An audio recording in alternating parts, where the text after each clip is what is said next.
Miss झाली ना आपल्या परिसरातील ताजी अपडेट? अहो मग आजच C24 तास या आपल्या यूट्यूब चॅनलला लाईक करा, शेअर करा, सबस्क्राईब करा आणि बेल आयकॉनवरती क्लिक करायला अजिबात विसरू नका। राहुरी शहरामधील नामांकित साईराम इलेक्ट्रॉनिक्स अँड बॅटरीज या दालनात तुम्हाला मिळतील सर्व प्रकारच्या इलेक्ट्रॉनिक वस्तू तसेच होम अप्लायन्सेस। साईराम इलेक्ट्रॉनिक्सचं नातं आहे खास, प्रत्येक घरात गुणवत्तेचा विश्वास। उन्हाळ्यामध्ये थंड थंड कूल करण्यासाठी AC, fridge, cooler, deep freeze यांची भव्य अशी रेंज। साईराम इलेक्ट्रॉनिक्स खरेदी विक्री संघ, नगर मनमाड रोड, राहुरी। तेव्हा आजच साईराम इलेक्ट्रॉनिक्स या दालनाला भेट द्या आणि आनंदाची सुरुवात करा। Sairam hospital test tube baby centre. नमस्ते, मी डॉक्टर सोनाली माने, साईराम हॉस्पिटल राहुरी, वंध्यत्व तज्ज्ञ व एम्ब्रॉलॉजिस्ट तज्ज्ञ। आपल्या इथे IVF बद्दल अत्याधुनिक उपचार पद्धती उपलब्ध आहे। तर त्यामध्ये IVF, ICSI, embryo donation, egg freezing, sperm freezing तसेच सरोगसी माताबद्दल सल्ला पण आपल्या इथे दिला जातो। आपल्या इथे हमखास गुण येण्यासाठी प्रयत्न केले जातात। साईराम हॉस्पिटल लॅप्रोस्कोपिक सेंटर आणि test baby centre, court area, Bhagyashree हॉटेलच्या पाठीमागे, राहुरी। पाठदुखी, कंबरदुखी, खांदादुखी, सांधेदुखी तसंच मणक्याच्या आणि पॅरालिसिस आजारांपासून डॉक्टरकडे जाऊन वैतागले आहात का? तर आहे ना राहुरीमध्ये आयुर्वेदिक खात्रीशीर उपचार। Doctor Melavane hospital and spines care therapy centre, Rahuri bus stand समोर। डॉक्टर केतन धनंजय मेळवणे, संपर्क 9890 42 52 40। 25 वर्षाची परंपरा, डॉक्टर मेळवणे हॉस्पिटल। अहिल्यानगर जिल्ह्यामधील शेवगाव इथे सकल हिंदू समाजाच्या वतीने आयोजित करण्यात आलेल्या हिंदू जन आक्रोश मोर्चाला मोठा प्रतिसाद मिळाला आहे। शेवगावमधील एका अल्पवयीन हिंदू मुलीवरती झालेल्या अत्याचाराच्या निषेधार्थ तसेच पीडित कुटुंबाला न्याय मिळावा या मागणीसाठी हा मोर्चा काढण्यात आला। बुधवारी 17 जून रोजी संध्याकाळी 8 वाजता डॉक्टर बाबासाहेब आंबेडकर चौक इथून मोर्चाला सुरुवात झाली। मोर्चा हा शहरामधील प्रमुख मार्गाने मार्गक्रमण करत क्रांती चौक इथे पोहोचला। त्यानंतर इथे जाहीर सभेचं आयोजन करण्यात आलं होतं। या सभेसाठी प्रमुख वक्ते म्हणून आमदार माननीय श्री संग्राम जगताप तसेच आमदार माननीय सौ मोनिका राजळे, हिंदुत्वाचा ज्वालामुखी म्हणून ओळखले जाणारे माननीय श्री सागर बेग तसेच RPI पश्चिम महाराष्ट्र उपाध्यक्ष माननीय श्री नानासाहेब वाघमारे यांची प्रमुख उपस्थिती होती। यावेळी उपस्थित मान्यवरांनी आपल्या भाषणामधून घटनेचा तीव्र निषेध व्यक्त केला। पीडित कुटुंबाला तातडीनं न्याय मिळावा, दोषींवरती कठोर कारवाई करण्यात यावी अशी मागणी त्यांनी केली आहे। समाजामधील महिला आणि मुलींच्या सुरक्षेसाठी प्रशासनानं कठोर अशी पावलं उचलावीत असं आवाहन देखील करण्यात आलं। सकल हिंदू समाजाच्या वतीनं आयोजित या मोर्चामध्ये मोठ्या संख्येनं नागरिक, सामाजिक कार्यकर्ते आणि विविध संघटनांचे पदाधिकारी सहभागी झाले होते। मोर्चा दरम्यान शांतता आणि शिस्त राखण्यात आली आहे। आज आपण जय श्रीरामचा नारा देतो, प्रभू रामचंद्राला आपलं दैवत मानतो, परंतु आज आपल्या भगिनी कुठंच सुरक्षित नाही। पुन्हा एकदा या शहरामध्ये कालच्या घटनेने सिद्ध झालेले आहे। त्या कुटुंबियांना भेट देत असताना तिच्या आजीचा आक्रोश बघितला, तिच्या वडिलांच्या डोळ्यातले अश्रू बघितले। खरं तर कमी वयामध्ये मातृछत्र हरपल्यानंतर आजी आणि वडिलांनी आज छोटा मोठा व्यवसाय करत असताना, यांचे शिक्षण करत असताना आणि आई गेल्यानंतर आपल्या लहान बहीण आणि भावंडांची जबाबदारी ही संध्या त्या ठिकाणी कुटुंबात पार पडत होती। ती शिक्षण घेत होती। एक नराधमवाला मोबाईलच्या माध्यमातून ओळख झाली असेल, तिला मानसिक छळ केला असेल, आर्थिक पिळवणूक असेल, ब्लॅकमेलिंग केलं असेल आणि कुठंतरी हा ताणतणाव तिला सहन झाला नाही आणि म्हणून तिने हे टोकाचं पाऊल उचललंय। मला असं वाटतं ही फक्त संध्या कांबळे कुटुंबियांची मुलगी नाही, भगिनी नाही, इथे बसलेल्या प्रत्येक भावांची, इथे बसलेल्या वडीलधाऱ्यांची ती बहीण आहे, मुलगी आहे, आपल्या कुटुंबातील आहे। आज समाजामध्ये अशा घटना घडत असताना कधीतरी त्याची झळ, जसं महाराज बोलले की आपल्या घरापर्यंत येते की काय, आणि त्यामुळं समाजाला जागरूक तर होतच आहे, परंतु ह्या घटना कुठेच थांबत नाही आहे। माझी पोलीस प्रशासनाला विनंती आहे, अभिनंदन करेल, तुम्ही चांगलं काम करता, आरोपीला पकडलं, परंतु त्याच्याबरोबर जे साथीदार आहेत, जे सहआरोपी आहेत, जे त्यांना पाठिंबा दिला की या घटनेमध्ये त्यांचा सहभाग आहे, या सर्वांचा तपास होऊन त्यांना सुद्धा सहआरोपी केलं पाहिजे। त्यांना लवकरात लवकर अटक केली पाहिजे, त्यांच्या कुटुंबियांची चौकशी केली पाहिजे। फक्त ही भावना घेतली, ही भूमिका घेतली,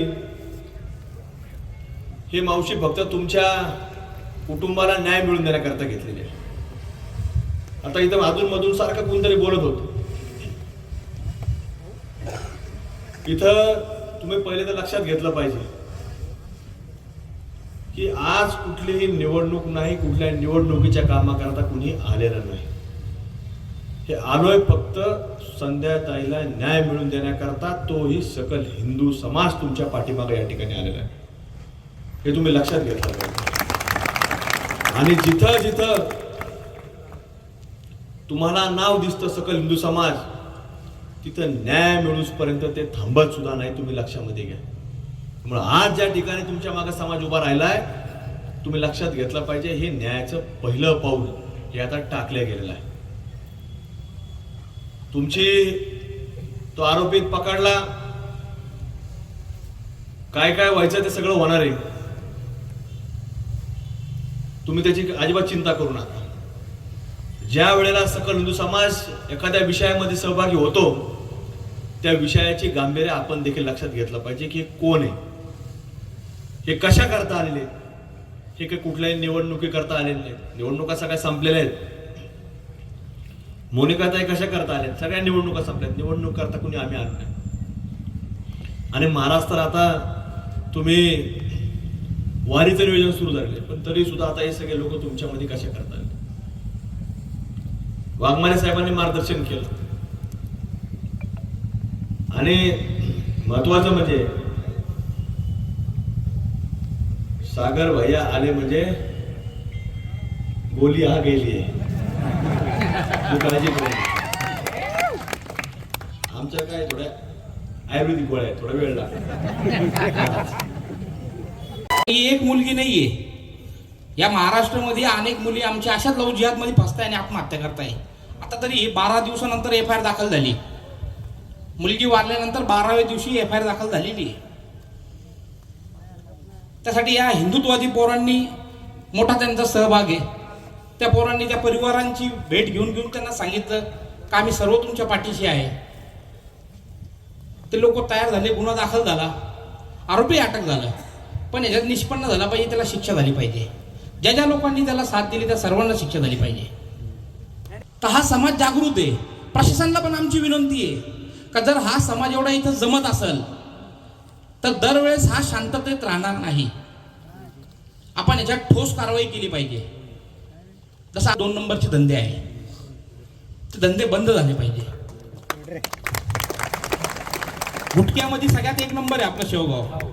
आणि सर्व धंदे जिहाद्यांचे गुटख्याचे महाराष्ट्रामध्ये बंदी आहे, पण इथं चालतात. पोलिसांच्या आशीर्वादाने ते चालतात पूर्वीपासून. ते आमच्या आया बहिणी आमच्या पोरी पळवायचं काम करताय.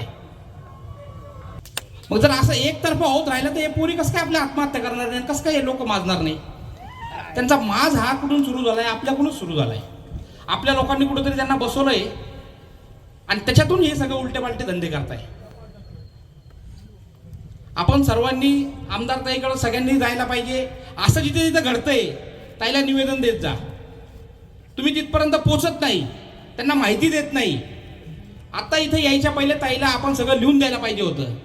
इथे यांचे काय काय कुटाणे चालतात, त्यांना जे माहिती त्यांनी 2 नंबरचं सांगितलं, पण आतून हे काय काय कुटाणे करतात ते आपण यांना व्यवस्थित माहिती दिली पाहिजे. न्याय भेटावा म्हणून हे लोक जमलेले इथं. 6चा मोर्चा होता, 9ला सुरू झाला, 8:30ला सुरू झाला मोर्चा. तरी इथं समाज हलत नाही. एका पैसे देऊन आलेले नाहीये. तर ह्या लोकांची थोडी तरी तुम्ही इज्जत केली पाहिजे. मी इथल्याने नाही सांगत, पुऱ्या जिल्ह्यामध्ये तसं चालू झालं. जिथे इथं हिंदुत्ववादी पोरगात काम करत असेल तरी तडीपारी निघतात. पण लक्षात ठेवा, 2022 मध्ये आम्ही जो काम करत होतो तेव्हा सरकार नव्हती. 21 मध्ये सरकार नव्हती. जेव्हा सरकार नव्हती तेव्हाही काम चालू होतं. आणि आता सरकार आहे तेव्हाही काम चालू राहणार आहे. जर कुणाला गैरसमज झाला असेल, कुणाला गैरसमज झाला असेल का ह्या पोरांच्या तडीपारी काढल्या, यांना अटकवलं तर काम बंद होईल, तुमचा गैरसमज डोक्यातून काढून टाका. काम कधीही थांबू शकत नाही. कारण हा काम करत असताना 9 वर्ष आम्ही जेलमध्ये काढले. 9 वर्ष गेलेले ना. अरे मोर्चाच्या ह्याच्या गुन्ह्यामध्ये काय होतं, इथं नाश्ता आहे आमचा. पोरांनो लक्षात ठेवायचं, राष्ट्रीय श्रीराम संघ म्हणून, सकल हिंदू समाज म्हणून आम्ही सर्व तुमच्या सोबत आहे. कुठलाही गुन्हा झाला हिंदुत्वाच्या कार्यामध्ये तर घाबरायचं नाही, आपण तुमच्या सोबत आहे. कुणालाही वकिलाचा खर्च लागल, त्याच्या घरचा खर्च लागल, राष्ट्रीय श्रीराम संघ म्हणून, सकल हिंदू समाज म्हणून आम्ही तुमच्या सोबत आहे. या पोरीला आज एवढी मोठी दुर्घटना झाली, अनेक लोक भेटले. आज मी राष्ट्रीय श्रीराम संघाकडून 51,000 रुपयाची त्याला पहिली आज मदत आपण जाहीर करतो. आणि त्या पोरीच्या पाठीमागे आपण सर्वांनी जोपर्यंत तिला न्याय भेटत नाही आपण तोपर्यंत त्याच्या सोबत उभे झाले पाहिजे. त्या पोरीने स्वतःचा धर्म नाही बदलावा म्हणून तिने आत्महत्या केली. त्याच्याकडे तिचे व्हिडिओ असतील, तिला त्यांनी ब्लॅकमेल केला असेल. अशा आमच्या हिंदुत्ववादी तरुणीला आपण सर्वांनी न्याय दिला पाहिजे आणि तिला आर्थिक मदत केली पाहिजे अशी मी सर्वांना विनंती. महाराष्ट्राच्या मातीनं बघितलाय हिंदुत्वाचं अस्तित्व निर्माण करण्यासाठी, हिंदू धर्माचं रक्षण करण्यासाठी ज्या छत्रपती शिवरायांनी या महाराष्ट्राच्या मातीमध्ये हिंदुत्व पेरलं, त्या हिंदुत्वावरती घाला घालण्याचा या ठिकाणी जिहाद्यांचा प्रामुख्याने प्रयत्न चालू आहे. तो प्रयत्न आपल्याला मोडून काढायचा आहे. कारण संग्रामबाया, तुमच्यासारखी माणसं, अनेक आमदार या ठिकाणी जोपर्यंत सभागृहामध्ये या जिहाद्यांच्या विरोधामध्ये लक्षवेधी मांडणार नाहीत तोपर्यंत खऱ्या अर्थाने ही व्यवस्था थांबणार नाही. आज